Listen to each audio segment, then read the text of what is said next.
नमस्कार। आज विश्व लोकतंत्र दिवस है और उसी लोकतंत्र दिवस के उपलक्ष्य में हमारे साथ मौजूद हैं भोपाल से एडवोकेट मोहन दीक्षित जी। नमस्कार, जय जगत। नमस्कार सभी को, जय जगत और लोकतंत्र दिवस की आप सभी को हार्दिक बधाई, बहुत बहुत शुभकामनाएं। जी, तो वकील साहब, आज विश्व लोकतंत्र दिवस है और अगर हम लोकतंत्र को देखें तो अगर मैं मेरे हिसाब से लोकतंत्र को देखता हूँ तो मेरे लिए लोकतंत्र अंतिम पंक्ति में खड़ा वह अंतिम व्यक्ति क्या अपनी बात को पूरी ईमानदारी के साथ रख पा रहा है हमारे सामने, क्या उसके साथ ऐसा माहौल हमने बना रखा है और उसी ईमानदारी के साथ क्या हम उसकी बात को सुन रहे हैं। तो ये जो दोनों बातें हैं, ये लोकतंत्र की वास्तविकता सच्चाई है कि जब हम किसी की बात को सुनते हैं या हम उसकी बात को कितनी ईमानदारी से सुनते हैं, सबसे बड़ा मायना लोकतंत्र में ईमानदारी का होता है। तो आपको क्या लगता है कि जो हम लोकतंत्र को किस नज़र से देखें अभी, क्योंकि लोकतंत्र की परिभाषा एक बहुत ही डीप या बहुत ही आंतरिक गहराइयों से जाकर हम आजकल सोचने की ज़रूरत है। तो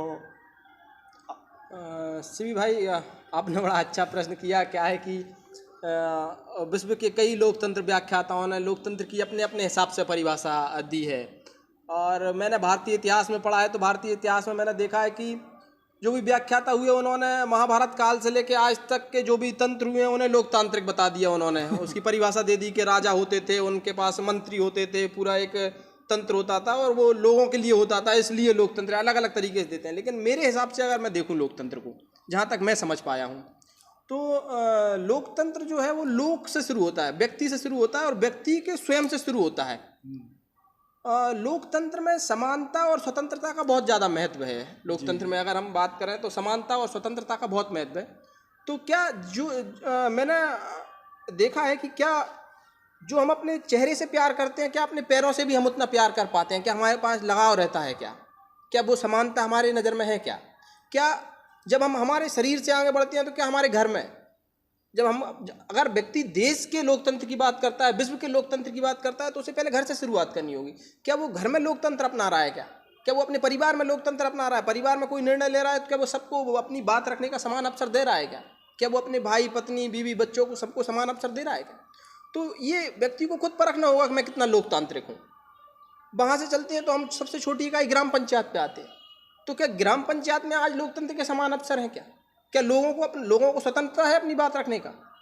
क्या लोग अपनी बात रख पा रहे हैं? क्या उनका नेता उनकी बात सुन पा रहा है नेतृत्व? और वही बात जो हम घर से शुरू और स्वयं से शुरू करते हैं समानता और स्वतंत्रता की, वही बात है कि देश में और विश्व में। तो उस हिसाब से मैं लोकतंत्र को देखता हूँ। तो मैं अपने आप को लोकतांत्रिक तब मानता हूँ जब मैं खुद से शुरू कर पाता हूँ क्या मैं लोकतांत्रिक हूँ, तब मैं विश्व के लोकतंत्र की बात करता हूँ। और मैं जब विश्व के लोकतंत्र को देखता हूँ तब भी स्वयं को देखता हूँ। मतलब दोनों चीज़ों की शुरुआत स्वयं से ही होती है। क्योंकि मैंने महात्मा गांधी की जीवनी को पढ़ा और उसमें मैंने देखा कि स्वयं के बदलाव से ही समाज का बदलाव, स्वयं से समाज। तो स्वयं से ही सब हर एक चीज़ की शुरुआत होती है। तो मैं लोकतंत्र की शुरुआत भी स्वयं से ही देखता हूँ। जी, बहुत ही बड़ी बात बोली है आपने कि किसी भी चीज़ की शुरुआत हम स्वयं से करें तो काफ़ी बेहतर होगा। और वास्तव में सच्चाई ये भी है कि अगर हम लोकतंत्र देखें तो मैंने ईमानदारी की बात की है कि क्या हम उसे ईमानदारी से हर किसी की बात को सुन पा रहे हैं या उसको ईमानदारी से उसे बोलने का मौका दे रहे हैं। एक वो भी है। एक बात आपने जो बहुत बड़ी बात कही है कि क्या हम पैरों से भी उतना ही प्यार करते हैं जितना हमारे चेहरे से प्यार करते हैं। जी, तो ये एक सोचने वाला विषय है आज के समय में। तो और रही बात जो पुरानी बातों को, जो पुराने इतिहास को लेकर हम देखें तो हमारे पास तंत्र तो था पहले से, चाहे उसे राजतंत्र कहो या लोकतंत्र कहो, लेकिन क्या उसमें हम लोकतंत्र को मेरे हिसाब से ना सोचकर मेरे स्वयं के फायदे के बजाय, क्या मैं जो हम दोनों बातों को मिलाकर अगर देखें तो क्या हम उस हर एक व्यक्ति जो अपने आप को बोलने में सक्षम महसूस नहीं कर रहा, वो अपने आप को बोलने में डर महसूस कर रहा है, क्या उसकी बात को हम सुन पा रहे हैं? और सुन पाना ही बहुत कुछ नहीं होता है, क्या हम उसको समझ पा रहे हैं? वास्तविक लोकतंत्र वही होगा। वही, आपकी बात से मैं पूर्णतः सहमत हूँ और मैंने वही कहा कि लोकतंत्र में समानता और स्वतंत्रता। तो क्या हम समानता से तात्पर्य है कि केवल एक बराबरी नहीं, हम उसे समान अवसर दे पा रहे हैं क्या? जी। क्या हम उसे अपनी बात रखने का समान अवसर दे पा रहे हैं क्या? क्या और लोगों के पास जो अवसर है हम वो उसे भी दे पा रहे हैं क्या?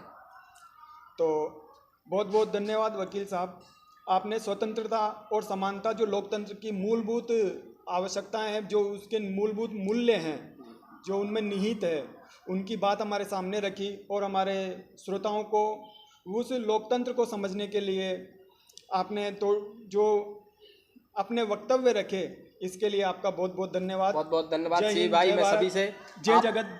जय जगत। मैं आप सभी से भी कहना चाहूँगा कि इस लोकतंत्र दिवस पर हम सभी अपने आप ये शपथ लें कि हम लोकतंत्र की शुरुआत स्वयं से करेंगे, और निश्चित रूप से जब हम स्वयं से करेंगे तो हम एक बड़ा बदलाव ला सकते हैं, क्योंकि छोटे बदलाव से ही बड़े बदलाव की ओर हम जाते हैं। जय जगत। सभी को बहुत बहुत शुभकामनाएं। जय जगत।